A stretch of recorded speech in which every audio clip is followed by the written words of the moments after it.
Senhor, quem morará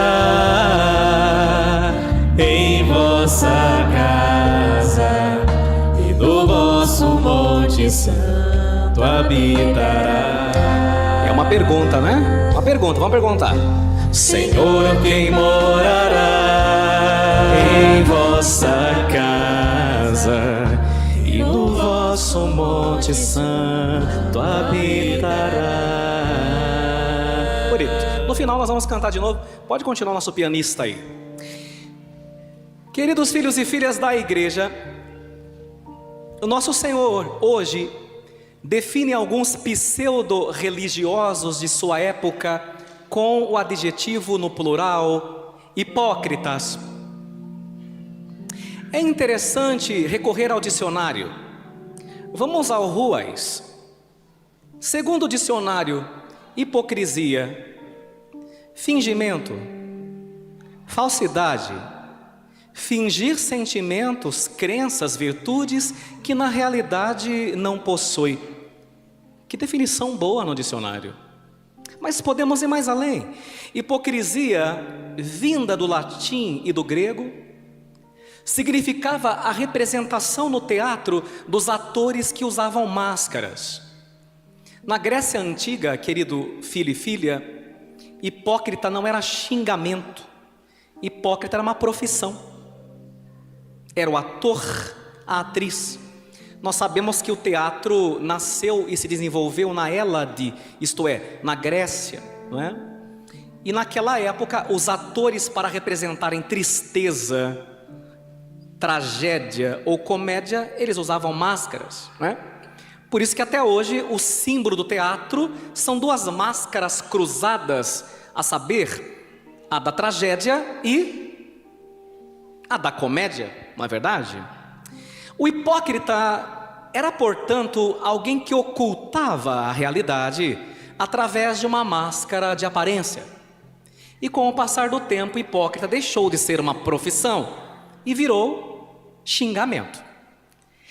Jesus, por sua vez, aponta a hipocrisia daquele grupo que, tal qual no teatro grego, parece vestir máscaras para encenar personagens, havendo assim uma ruptura entre boca e coração. Nesse sentido e na mesma esteira, São Tiago glorioso, na segunda leitura, nos dá um importante imperativo para sermos bons cristãos, boas cristãs. Ele vai dizer: todavia, sede praticantes da palavra, e não apenas meros ouvintes, enganando-vos a vós mesmos. O que é que São Tiago quer dizer? Porque ele está aprofundando a denúncia de nosso Senhor Jesus Cristo. Eu vos explico que é preciso tomar cuidado para não cairmos em dois erros. E eu vou dizê-los de maneira didática, bem pedagógica para nós. Quais são os dois erros nos quais nós podemos cair se nos descurarmos de sermos autênticos cristãos? Vamos lá, para efeito pedagógico, diga comigo. Primeiro defeito e erro, comigo: a palavra sem a obra. Toda a igreja: a palavra sem a obra. E o segundo erro, comigo: a obra sem a palavra. A obra sem a palavra. Você ainda se lembra do primeiro? Palavra sem a obra. Ok, a palavra sem a obra seria a religião de verniz. Não adianta passar verniz numa cadeira Luís XV se ela está tomada de cupim para deixá-la com uma aparência bonita. A cadeira fica bonita, ninguém que vê diz que a cadeira está comprometida. Mas na prova dos 9, quando a visita se sentar, a cadeira desmorona, porque nós não resolvemos só a estrutura nem o cupim, a gente só passou verniz, a gente fez maquiagem. Ou seja, se você ocupa um lugar, por exemplo, de liderança, mais do que ficar mandando as pessoas fazer algo, você deve começar a fazer. Porque a autoridade é embasada naquilo que você faz e nem tanto naquilo que você diz. É o famoso: faça o que eu digo e não é verdade? Então, cuidado com a palavra sem obra, porque ela cai no descrédito. Mesma coisa você falar para o seu filho: não fuma, tá, filho? Não dá certo, não é verdade? Os filhos aprendem mais com os olhos do que com os ouvidos, e isso é uma grande verdade. O segundo defeito, eu sei que talvez já tenhamos nos confundido, olha aqui: a obra sem a palavra. Toda a igreja: a obra sem a palavra. Muito bem. O que é a obra sem a palavra? É cair num ativismo ideológico, achando que a mudança do mundo se dará somente com o nosso esforço, que a gente vai mudar o mundo com um partido político, que a gente vai mudar o mundo, quem sabe, com uma filosofia. Desculpe, não vai. Prescindindo da oração, da graça de Deus, se a nossa obra humana não for fecundada pela palavra, ela é estéril de per si. Nós vemos muita gente bem intencionada aí querendo mudar o mundo, mas não vai, porque até tem obras, mas as obras não são fortificadas, embasadas na palavra. Se você é uma pessoa que não medita a palavra, as suas obras não têm poder. Você pode até construir belas coisas, mas elas ruem, porque não estão na força motriz da palavra de Deus. E aí nós percebemos esse grande perigo de a gente ser bom de lábia, mas sem obras. Ou então, como Marta, irmã de Lázaro, fazer muita coisa, mas abrindo mão da palavra. Você que se mata de trabalhar, está à beira do estresse, sente que as suas atividades, seu dinheiro vão para o ralo. Me desculpe a franqueza, você tem obras, mas está te faltando a palavra. Você não se alimenta da palavra, você não bebe da palavra, e por isso suas obras são ineficientes, ineficazes. Prescindir da graça de Deus, obras estéreis que não resistem à ação do tempo e às críticas maldosas. O Salmo, queridos filhos, nos dá dicas importantes e bem concretas sobre quem entrará no reino de Deus. Pessoas que meditam a palavra e transformam a palavra em obras com a vida, obedecendo a lição de São Tiago. E qual é o perfil, o raio-x dessa pessoa que vai entrar no reino de Deus? Fale com o padre: quem em nada prejudica o seu irmão. Toda a igreja: quem em nada prejudica o seu irmão. Não solta em calúnia a sua língua. Não solta em calúnia a sua língua. Não cobre de insultos o vizinho. Não cobre de insultos o vizinho. Não dá valor para o maldoso. Não dá valor para o maldoso. Não empresta o seu dinheiro com usura. Não empresta o seu dinheiro com usura. Nem se deixa subornar contra o inocente. Nem se deixa subornar contra o inocente. Veja, tem um perfil, né? Não é só teoria, não. É bem prático. Quem em nada prejudica o seu irmão. Olha que interessante. Isso me lembra um fato, sabe? Aconteceu na Índia, mas é interessante. Os nossos jovens, como eu falei para vocês, estão evangelizando lá no Parque das Águas nesse horário, né? Com certeza vão levar muita porta na cara. Com certeza, faz parte. Jesus disse: quem vos rejeita, a mim rejeita. Mas teve um rapazinho que fez uma experiência de oração. A pessoa, depois que faz experiência de oração, ela fica turbinada, né? Ela fica na graça, né? E ele queria ser missionário.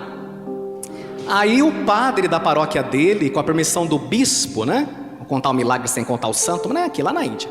Mandou o jovem para a missão. E o jovem queria ser pregador. Ele acabou de converter, mas já queria pregar, né? Tá bom. Ele foi.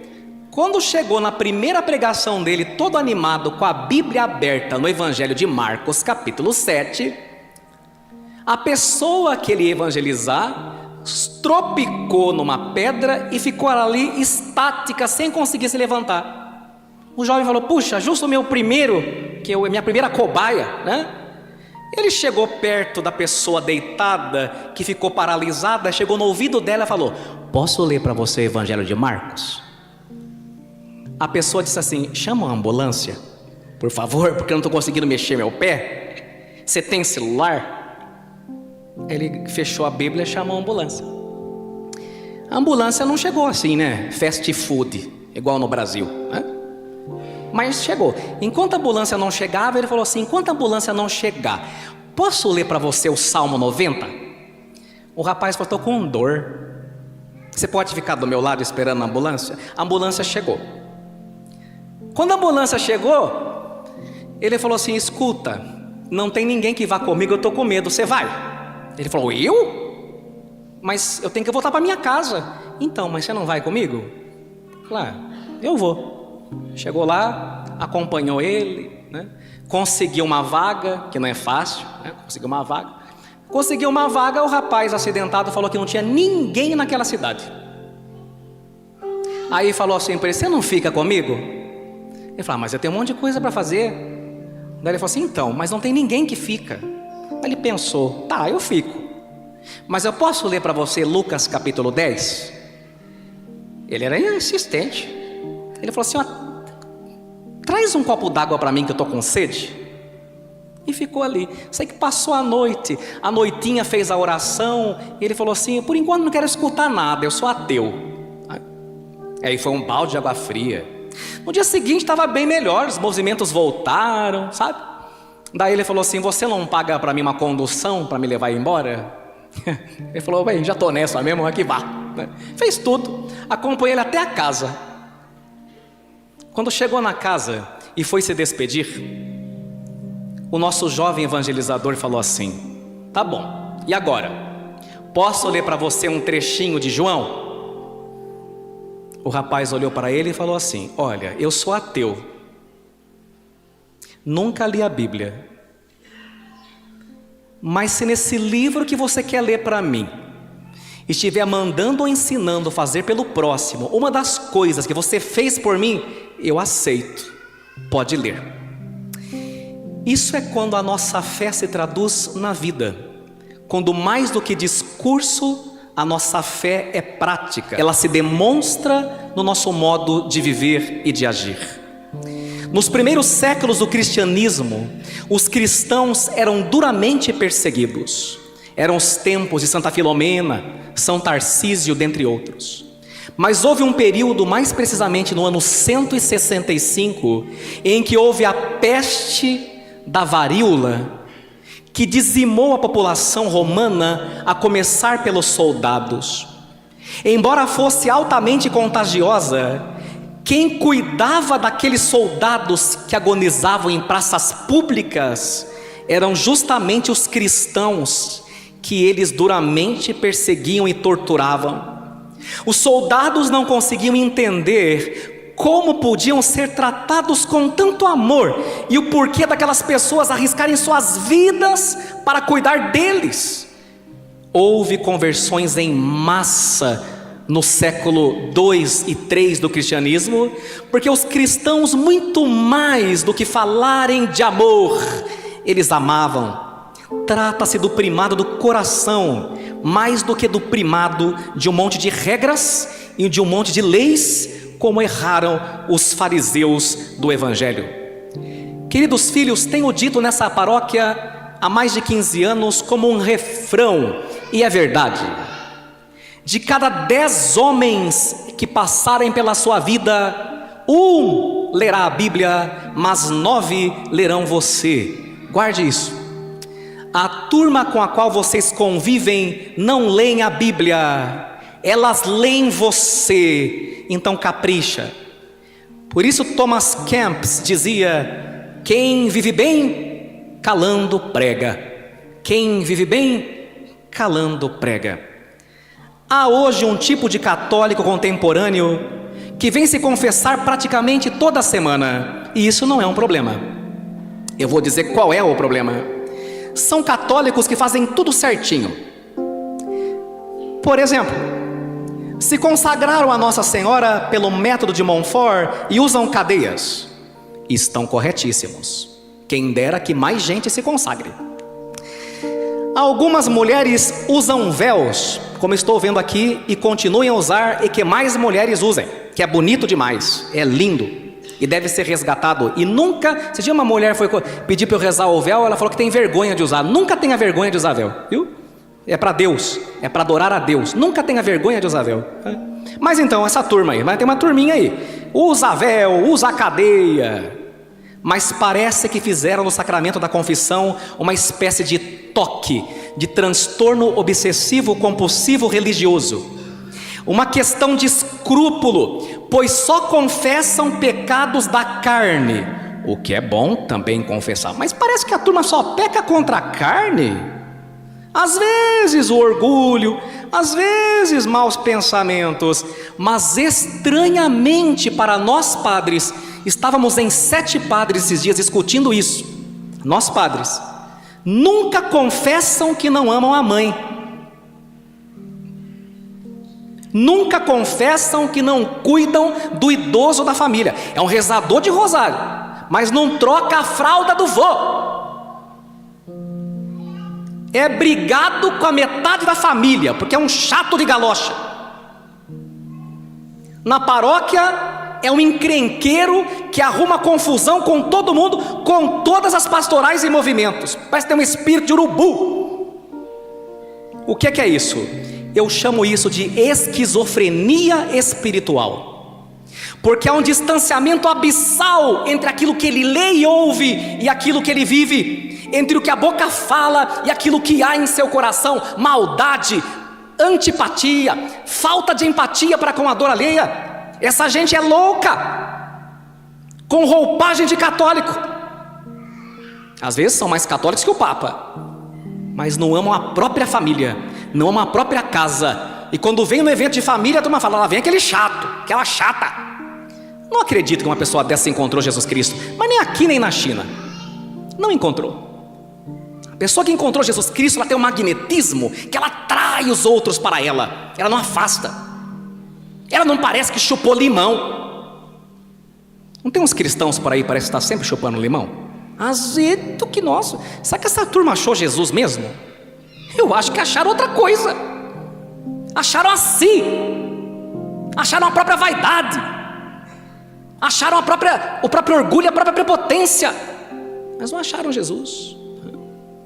Vocês que se confessam regularmente, continuem se confessando, mas pensem bem se vocês estão começando pela casa de vocês, porque São Tiago vai dizer: se alguém se diz um crente e se descuida da sua família, é pior que um incrédulo e um pagão. Está em Tiago.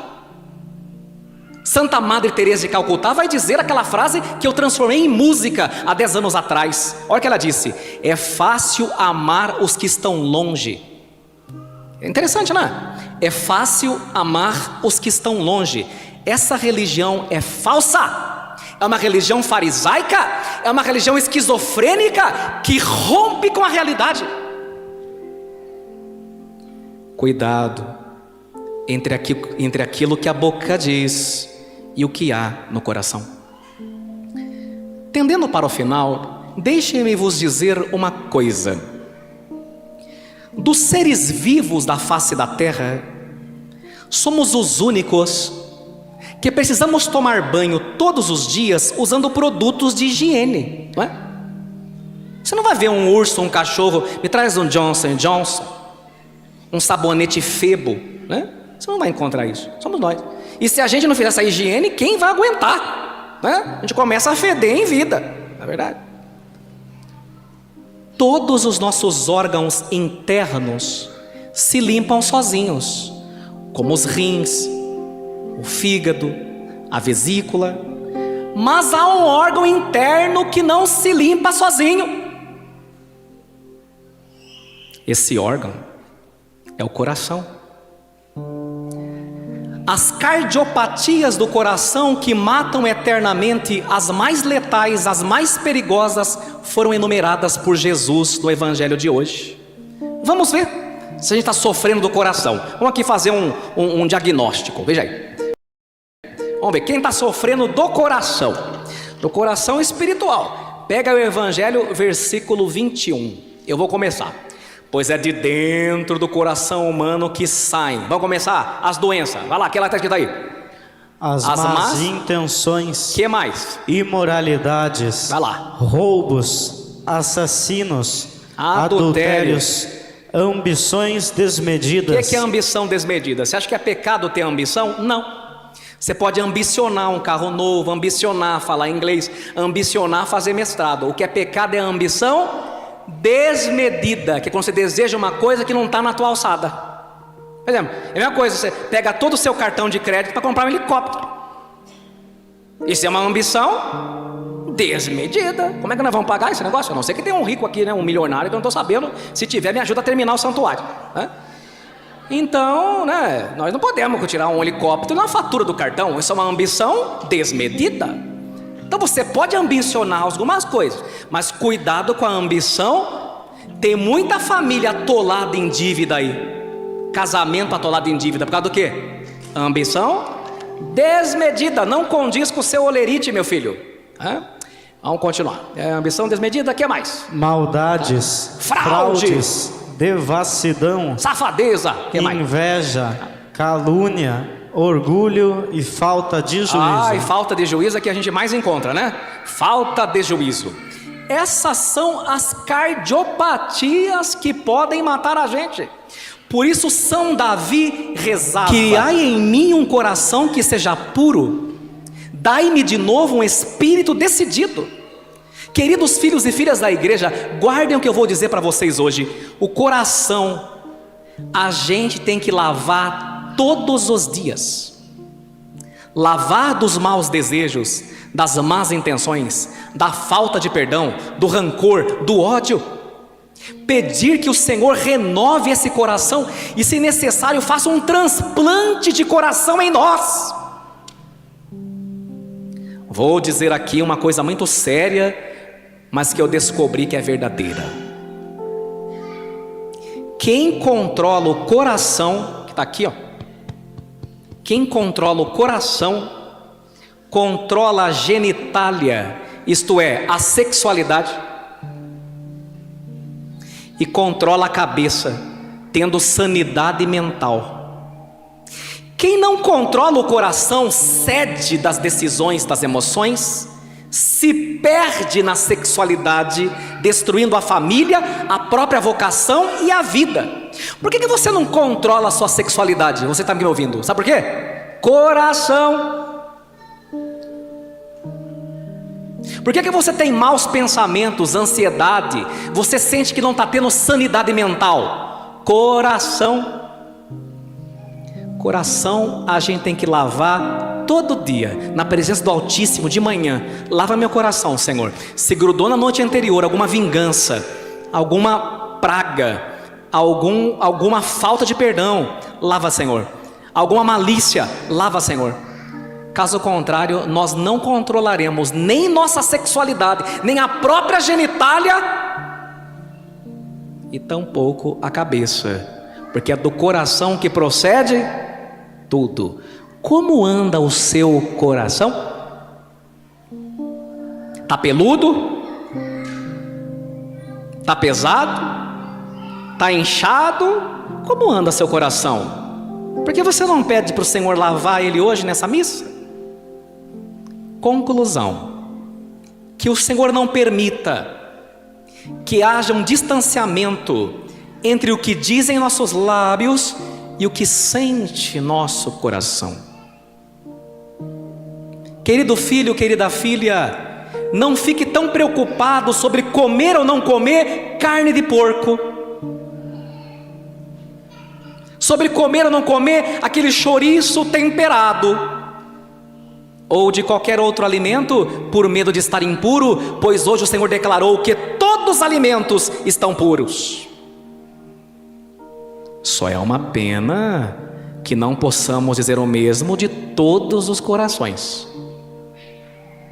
porque tem coração que tem malícia, que tem falsidade, que tem inveja, coração que deseja o mal, e esse coração não vai morar na casa do Senhor. Às vezes eu vejo até católico preocupado: essa carne não pode comer, está sangrando, né? São João Crisóstomo dizia: de que adianta você não comer carne se você devora o seu irmão? Não foi eu que disse, São João Crisóstomo. Não fiquem muito preocupados com o que comer, o que não comer. Fiquem preocupados com o que anda passando no teu coração. Porque não adianta deixar de comer carne se você anda devorando por aí o seu irmão. Senhor, quem morará em vossa casa e no vosso monte santo habitará?